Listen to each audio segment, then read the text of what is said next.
Colorado. The name conjures up images of life in the mountains, often with beautiful, clean water in the setting. But some of our water is not at all clean. It might look clear, but water that drains from old abandoned mines, of which there are hundreds in the high country, often carries countless pounds of dissolved heavy metals.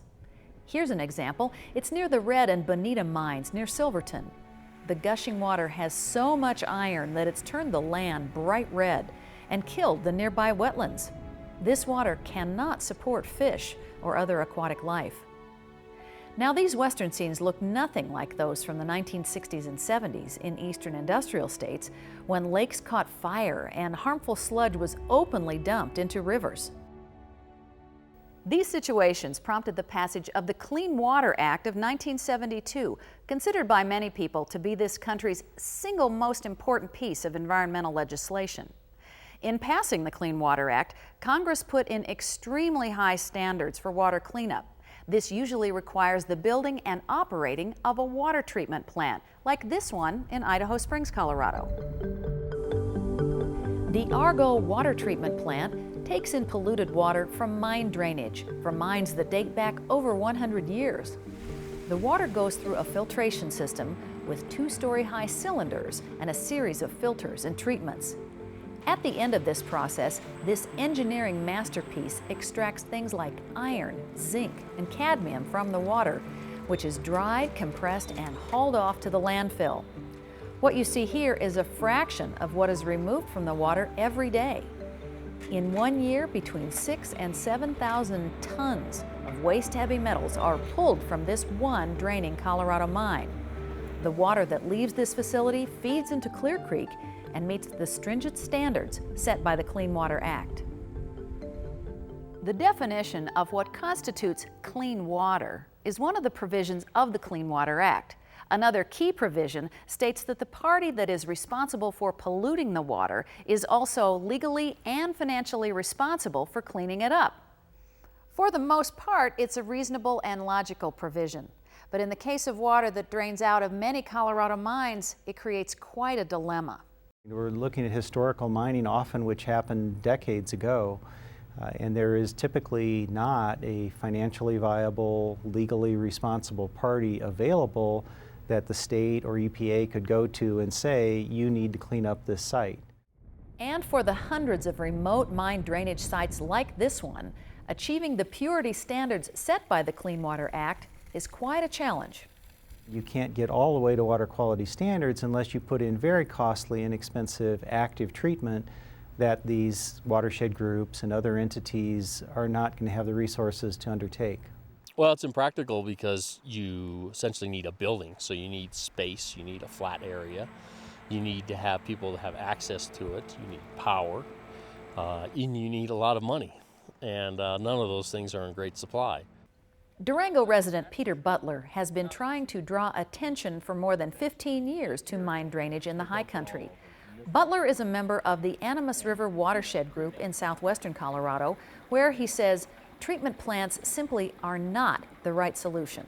You could spend a smaller amount of money and get, say, a 50% reduction at a particular site. One technique for doing this is to create a system of filtering ponds that, in conjunction with biological agents, would remove about half of the heavy metals that trickle from an abandoned mine. Community and nonprofit organizations like the Animas River Watershed Group and Trout Unlimited are ready and willing to commit the resources necessary to take on these cleanup efforts. They are often referred to as Good Samaritans because they were not responsible for causing the problem, but they are offering to help. Which brings us to another provision of the Clean Water Act. That is that anyone who makes an attempt to clean up the water might become legally and financially responsible for all the provisions of the Clean Water Act into perpetuity. So projects like this one, which was going to be sponsored by Trout Unlimited, are on hold. Because if we can't be perfect, we can't do it at all. Elizabeth Russell of Trout Unlimited says that even though the water that would come out of this process would not meet clean water standards, it would be a major improvement, significantly extending the fish habitat downstream from the Tiger Mine. I think what I would argue is that we really need to update the Clean Water Act to include pollution stemming from these small abandoned mines, because right now there's no way to address them. The Division of Reclamation, Mining and Safety is the Colorado state agency charged with making abandoned mines safe for the environment and for the public. This is the bulkhead or plug that is keeping... Bruce Stover is the project manager working on many of the abandoned mine projects. Bruce, what is the role of the Division of Reclamation, Mining and Safety when it comes to water quality improvements at abandoned mine sites? Well, our staff is able to provide technical expertise to local watershed groups and Good Samaritan groups where they have inactive and abandoned mines creating pollution issues in their watersheds. So we're able to work with these groups to collect background data, develop projects, and come up with projects that they can then take and get funding to do water quality improvement work with. Given the provisions of the Clean Water Act, what can you do at these abandoned mine sites to improve water quality? Well, we're not able to actually treat water, but we can in some cases work with mine wastes, that is to prevent mine waste from coming into contact with water. So we're able to relocate mine waste rock piles or cap mill tailings impoundments, prevent those wastes from creating that acid rock drainage that creates the pollution. Then there's other places where we're able to do source controls where we prevent clean water from entering into abandoned mines and becoming polluted by contact with ore and waste rock materials that way. There have been attempts in the past to introduce Good Samaritan amendments to the Clean Water Act, but they've been opposed out of fear that this could significantly weaken this landmark legislation. Several members of Congress whose districts are impacted by water pollution from abandoned mines are working on new Good Samaritan legislation. Their challenge is to do this in such a way that it will not undercut the Clean Water Act.